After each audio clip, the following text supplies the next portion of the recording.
रेड्डी जी, अनिल चोपड़ा जी, हरीश यादव साहब और इस कार्यक्रम के आयोजन समिति के अध्यक्ष जुगल किशोर साहब और समस्त समिति के कार्यकारिणी के सदस्यगण, कमलेश बैरवा साहब, राजेंद्र गुजर साहब, शिव प्रकाश जी, शंकर मीणा जी, नौजवान दोस्तों, आदरणीय बुजुर्गों, माताओं, बहनों, नौजवान साथियों, सबसे पहले मैं समिति के सभी सदस्यों को, क्षेत्रीय विधायक वेद सोलंकी जी को और चाकसू क्षेत्र के सभी नागरिकों को बहुत बहुत बधाई देना चाहता हूं, आपका अभिनंदन करना चाहता हूं कि आज वाल्मीकि जयंती पर हम सबको एक पुण्य का काम करने का आपने मौका दिया।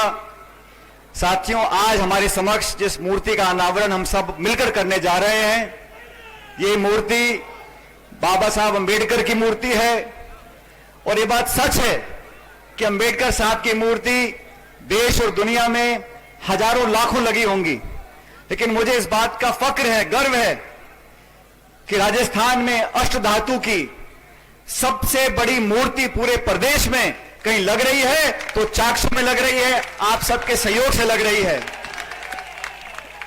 मूर्ति लगाने का उद्देश्य, मूर्ति लगाकर जिस विचारधारा को प्रचलित करने का संकल्प हम लोगों ने लिया, उसके बारे में भी आपका जानना बहुत जरूरी है। मैं जानता हूं धूप काफी तेज है, लेकिन ये जरूरी है कि इस आज प्राण प्रतिष्ठा के साथ इस मूर्ति का औपचारिक उद्घाटन और अनावरण हो रहा है।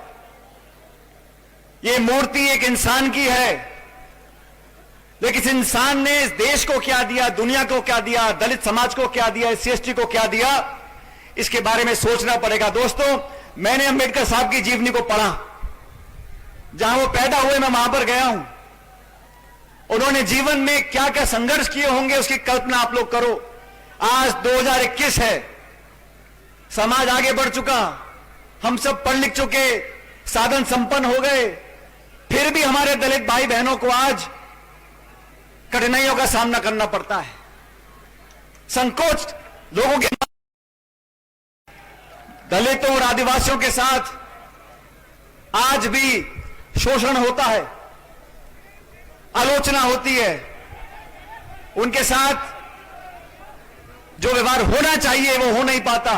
लेकिन आप सोचो साथियों, जब अंबेडकर साहब छोटे थे, जब नौजवानी में थे, उस समय देश की क्या परिस्थिति थी, सामाजिक जो परिस्थिति उस समय थी, उस समय उन चुनौतियों का सामना करते हुए उन्होंने पढ़ाई करी, अपने आप को इतना ताकतवर बनाया कि देश के प्रथम प्रधानमंत्री पंडित जवाहरलाल नेहरू जी ने कहा कि संविधान में अगर सबसे मजबूत आवाज किसी को देनी है तो दलित के उस बेटे को देनी है जो अपनी कलम से इस देश का भविष्य लिखने जा रहा है। आज उस अंबेडकर साहब को हम नमन करते हैं और भीमराव अंबेडकर साहब को सिर्फ भारत रत्न नहीं मिला, अंबेडकर साहब के नाम पर कई आंदोलन चले, कई पार्टियां बन गई, उनके नाम पर बहुत से लोग पदों पर पहुंच गए, लेकिन उन्होंने अपने जीवन में इस भारतवर्ष को जो वरदान दिया, आज सही मायने में 140 करोड़ लोगों को उसको सुनना समझना चाहिए। सिर्फ दलितों के लिए नहीं, ये देश तब आगे बढ़ा है जब पूरा समाज आगे बढ़ा है। हम लोगों को अलग अलग कर कर बांट कर आगे बढ़ना चाहेंगे तो देश आगे नहीं बढ़ सकता।